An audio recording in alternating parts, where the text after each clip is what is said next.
సంకల్ప యాత్ర ఉద్దేశమే ఒక రాబోయే పార్లమెంట్ ఎన్నికల్లో విజయాన్ని సంకల్పిస్తూ తెలంగాణ రాష్ట్ర ప్రజల ఆశీర్వాదంతో భారతీయ జనతా పార్టీ అత్యధికమైనటువంటి పార్లమెంట్ స్థానాలను తెలంగాణలో గెలుచుకొని భారతదేశంలో మూడోసారి మోడీ గారిని ప్రధానమంత్రిని చేయాలనేటువంటి ఒక సంకల్పంతో ప్రారంభించింది ఈ విజయ సంకల్ప యాత్ర.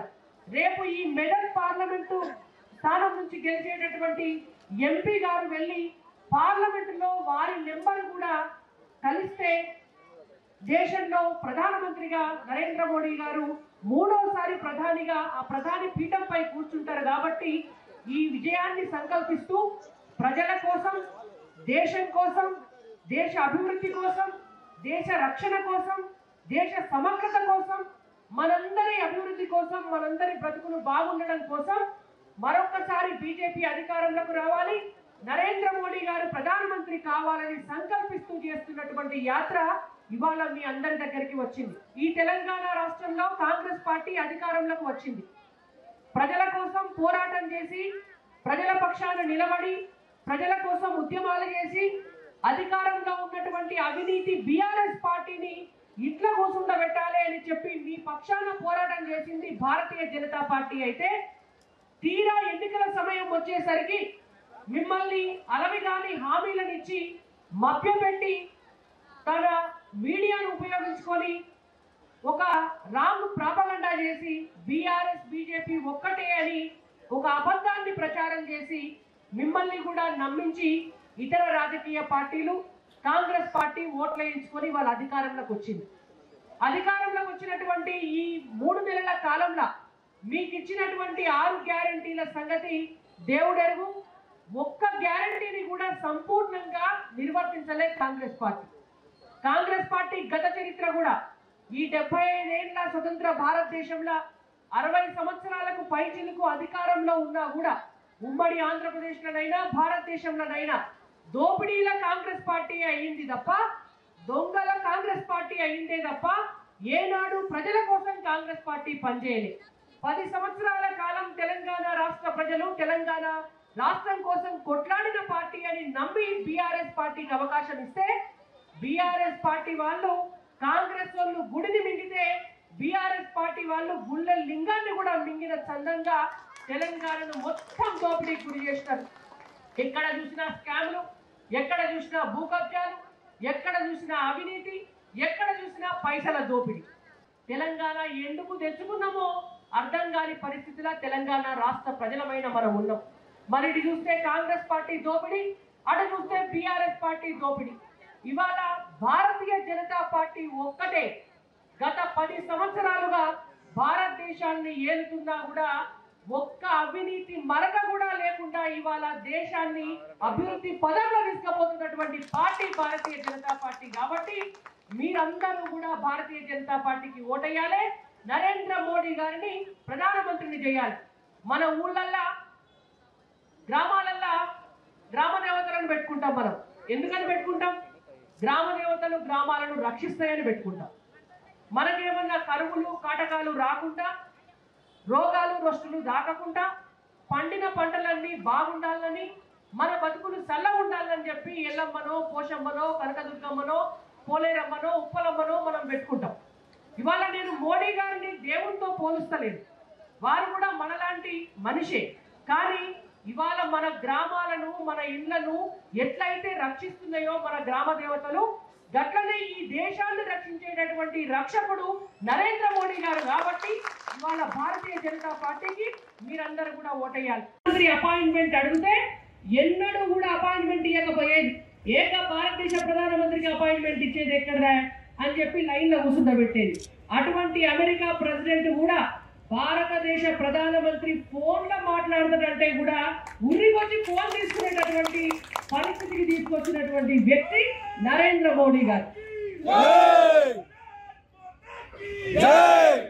శ్రీరాముడికి మనమందరం కూడా కొలుచుకునేటువంటి దేవునికి 500 ఏళ్ళైనా కూడా ఇల్లు లేకుండా చిన్న గుడిసెలో ఉంటే 60 ఏళ్ళు అధికారంలో ఉన్నటువంటి కాంగ్రెస్ పార్టీ వాళ్లకు వీళ్లకు భయపడి అటు దిక్కు కూడా చూడకపోతే నరేంద్ర మోడీ గారు ప్రధానమంత్రి అయిన తర్వాత ఆ రాముడికి మనం కొలిచే దేవునికి ఓ ఇల్లు కట్టించి గుడి కట్టించి భారతదేశ గౌరవాన్ని హిందువుల ఆత్మాభిమానాన్ని రక్షించినటువంటి వ్యక్తి నరేంద్ర మోడీ గారు. కాబట్టి మీరందరూ మనమందరం కూడా భారతీయ జనతా పార్టీకి ఓటేయాలి. ప్రపంచంలో రష్యా ఉక్రెయిన్ యుద్ధం జరిగింది, అందరూ భయపడ్డారు. కానీ నరేంద్ర మోడీ గారు నా భారతదేశ బిడ్డలు జాగ్రత్తగా ఈ ఇంటికి రావాలి అని చెప్పి మన దేశం నుంచి చదువుకునేటువంటి పిల్లలందరినీ కూడా తీసుకొచ్చేటందుకు విమానాల మీద భారతీయ జెండా పెట్టి వాళ్ళ యుద్ధాన్ని ఆపి 6 గంటల సేపు మన దేశ బిడ్డలని మన ఇంటికి తీసుకొచ్చినటువంటి వ్యక్తి, అటువంటి రక్షకుడు నరేంద్ర మోడీ గారు. కాబట్టి మనం అందరం కూడా బీజేపీకి ఓటేయాలి. ఒక్క భారతదేశ బిడ్డలే కాదు, ప్రపంచంలో ఉన్న ఇతర దేశాలు కూడా బతిలాడితే అయ్యా మా పిల్లలు కూడా చదువుకుంటున్నారు అక్కడ, మా పిల్లలు కూడా మా ఇంటికి రావాలి అంటే ఇతర దేశాల పిల్లలని కూడా వాళ్ళ దేశాలకు ఆ విమానాల మీద భారతదేశ జెండా పెట్టి వాళ్ళని ఇంటికి పంపించినటువంటి వ్యక్తి నరేంద్ర మోడీ గారు. కాబట్టి మనం అందరం కూడా ఓటేయాలి. ఒక్క దేశానికి సంబంధించిన చెప్పుకుంటా పోతే ఇంకా 100 ఉన్నాయి. కానీ మీరు అనుకోవచ్చు మన తెలంగాణకి ఏమొచ్చింది, మరి మన తెలంగాణకి ఎందుకు ఓటేయాలి అని. ఈ తెలంగాణలో మీరు 4 ఎంపీలను గెలిపించి ఇస్తే, ఈ తెలంగాణ ప్రజలు 4 ఎంపీ స్థానాలను గెలిపిస్తే తెలంగాణ రాష్ట్రానికి 9 లక్షల కోట్ల రూపాయలు తెచ్చినటువంటి పార్టీ బీజేపీ. కాబట్టి ఇచ్చిన వ్యక్తి నరేంద్ర మోడీ గారు. కాబట్టి మనమందరం కూడా ఓటేయాలి. ఇవాళ ఉపాధి హామీ పథకం కింద కూలీ చేసుకునేటువంటి అక్క చెల్లెళ్ళందరూ కూడా, అన్నదమ్ములందరూ కూడా ఆ పైసలు కూడా ఏళ్లకు పడకపోతే డైరెక్ట్ గా మీకు పని కల్పించి మీ అకౌంట్లకు పైసలు వేస్తున్నటువంటి వ్యక్తి నరేంద్ర మోడీ గారు. కాబట్టి ఇవాళ ఓటేయాలి. నిన్న నేను గజ్వెల్ల సభకాడ ఉంటే ఒక అక్క వచ్చి అడుగుతుంది, నువ్వు ఇప్పుడు చెప్పినావు చెల్లె, ఒక 4 నెలల ముందు చెప్పవద్దా? మరి మేము అప్పుడు మాకు గ్యాస్ సిలిండర్ ఇచ్చింది మోడీ సారే అని తెలిస్తే మేము అప్పుడు కూడా బీజేపీకే ఓటేద్దాం కదా అని. ఇవాళ మీ అందరికీ కూడా నేను ఒకటే ముచ్చట చెప్తున్నా, కట్టెల పొయ్యి మీద వంట చేసుకునేటువంటి మా అక్క చెల్లెళ్ళందరూ కూడా ఆరోగ్య సమస్యలు వచ్చి ఇబ్బంది పడద్దు. మీరందరూ కూడా గ్యాస్ పొయ్యిల మీద వంట చేసుకొని చెప్పున పని చేసుకొని మళ్ళా బాయికాడికో శిల్కకాడికో పోవాలి అని చెప్పి మీ అందరి కోసం భారతదేశంలో ఉన్న అక్క చెల్లెళ్ళందరికీ ఉచిత గ్యాస్ సిలిండర్లు ఇచ్చినటువంటి వ్యక్తి నరేంద్ర మోడీ గారు. కాబట్టి మనం భారతీయ జనతా పార్టీ ఓటేయాలి. ఇవాళ చెంపు పట్టుకొని బయటికి పోయి ఆత్మాభిమానం దెబ్బతిని రోజు అవమానకరంగా మాట్లాడుకునేటువంటి పరిస్థితి ఉంటే ఇవాళ అందరికీ కూడా ఇళ్లల్లో టాయిలెట్లు కట్టించేటటువంటి ఒక బృహత్కర పథకాన్ని తీసుకొచ్చినటువంటి వ్యక్తి నరేంద్ర మోడీ గారు. కాబట్టి మనమందరం కూడా ఓటేయాలి. ఇవాళ అనేక మంది బీసీ బిడ్డలు చాలా మంది వృత్తులకు దూరమై పనులు ఎట్లా చేసుకోవాలో తెలియక, చేతుల పైసలు లేక, చదువుకున్న ఉపాధి లేక ఏం చేయాలో అర్థం కాకపోతే ఇవాళ విశ్వకర్మ యోజన అనేటువంటి ఒక పథకాన్ని పెట్టి 18 బీసీ కులాలకు కూడా లోన్లు ఇచ్చి ఇవాళ ఉపాధి కల్పించడానికి ఒక అద్భుతమైనటువంటి పథకాన్ని తీసుకొచ్చినటువంటి వ్యక్తి నరేంద్ర మోడీ గారు. కాబట్టి ఇవాళ మనందరం కూడా ఓటేయాలి. ఇవాళ ఇక్కడ ఎంఆర్పిఎస్ సోదరులు చాలా మంది వచ్చి కూర్చున్నారు. ప్రతి భారతీయ జనతా పార్టీ సభలో కూడా కూర్చుంటున్నారు. 30 సంవత్సరాలుగా మందకృష్ణ గారు కాలికి బట్ట కట్టుకొని తిరిగితే కూడా ఏనాడు ఎవరు కూడా ఎస్సీ వర్గీకరణ కోసం మాట్లాడకపోతే నరేంద్ర మోడీ గారు వారి కోరికను మన్నించి అర్థం చేసుకొని ఇవాళ ఎస్సీ ఏబిసిడి వర్గీకరణ జరిగి తీరాలి అని చెప్పి తెలంగాణ రాష్ట్రంలో అంత పెద్ద బహిరంగ సభ పెట్టి తెలంగాణ ప్రజలకు హామీ ఇచ్చి ఇవాళ కమిటీ వేసి ఎస్సీ ఉపకులాల వర్గీకరణ అనేటువంటి దాన్ని సాధ్యం చేస్తున్నందుకు ఇవాళ తెలంగాణ రాష్ట్రంలో ఉన్నటువంటి దళిత బిడ్డలంతా కూడా భారతీయ జనతా పార్టీకి ఓటేయాలి. అందరికి కూడా అంటారు అగ్రకులాలు అగ్రకులాలు అగ్రకులాలు మస్తు పైసలు ఉంటాయి వాళ్ళకేంటి అంటారు. కానీ అగ్రకులాలల్లో కూడా రెడ్లల్లా, వెల్మల్లల్లా, కోమట్లల్లా, బ్రాహ్మణులల్లా 1 ఎకరం భూమి లేని వాళ్ళు కూడా ఉంటారు, గుంట జాగా లేని వాళ్ళు ఉంటారు, పని చేసుకోలేని వాళ్ళు కూడా ఉంటారు. వాళ్ళందరికీ కూడా ఈడబ్ల్యూఎస్ రిజర్వేషన్ ఇచ్చి ఇవాళ చదువుకునేటువంటి అవకాశాన్ని, ఉద్యోగ కల్పన చేసుకునేటువంటి అవకాశాన్ని ఇచ్చినటువంటి వ్యక్తి నరేంద్ర మోడీ గారు. కాబట్టికే ఓటేయాలి. ఊళ్ళల్లా రోడ్లు వేసిన పైసలు మోడీ గారి పైసలు కాబట్టి ఓటేయాలి. ఇవాళ ఐమాస్ లైట్లు పెట్టిన పైసలు మోడీ గారి పైసలు కాబట్టి ఓట్లేయాలి. ఊళ్ళల్లో శ్మశాన వాటికలు కట్టిన పైసలు మోడీ గారి పైసలు కాబట్టి ఓటేయాలి. ఊళ్ళల్లో రైతు వేదికలు కట్టి పింక్ కలర్ వేసుకొని కేసీఆర్ బొమ్మ పెట్టినటువంటి పైసలు కూడా నరేంద్ర మోడీ గారి పైసలు కాబట్టికే ఓటేయాలి.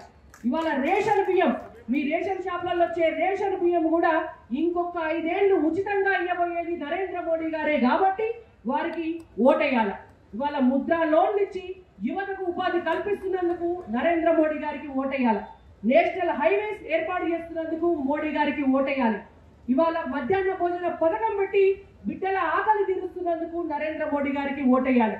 ఇట్లా చెప్పుకుంటా పోతే ఈ తెలంగాణ రాష్ట్రంలో గత 10 సంవత్సరాలలో 9 లక్షల కోట్ల రూపాయలు కేంద్రం నుంచి వచ్చి ఆ పైసలు ఖర్చయినయే తప్ప ఈ రాష్ట్రం నుంచి రాష్ట్ర ఖజానా నుంచి వచ్చి ఖర్చయిన పైసలు ఎక్కువ తక్కువ లేవు.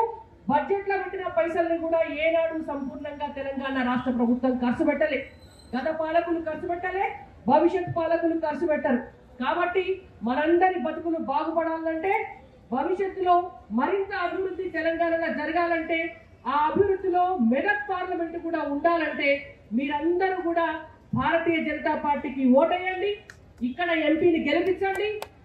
దేశంలో ప్రధానిగా 3వసారి నరేంద్ర మోడీ గారిని గెలిపించుకునేటువంటి అవకాశంలో మీరు కూడా భాగస్వాములు కావాలని మీ అందరినీ మనస్ఫూర్తిగా కోరుకుంటూ భారత్ మాతా కి జై, భారత్ మాతా కి జై, జై శ్రీరామ్, జై శ్రీరామ్, కమలం పువ్వు గుర్తుకే, కమలం పువ్వు గుర్తుకే, ఫిర్ ఏక్ బార్, ధన్యవాదాలు.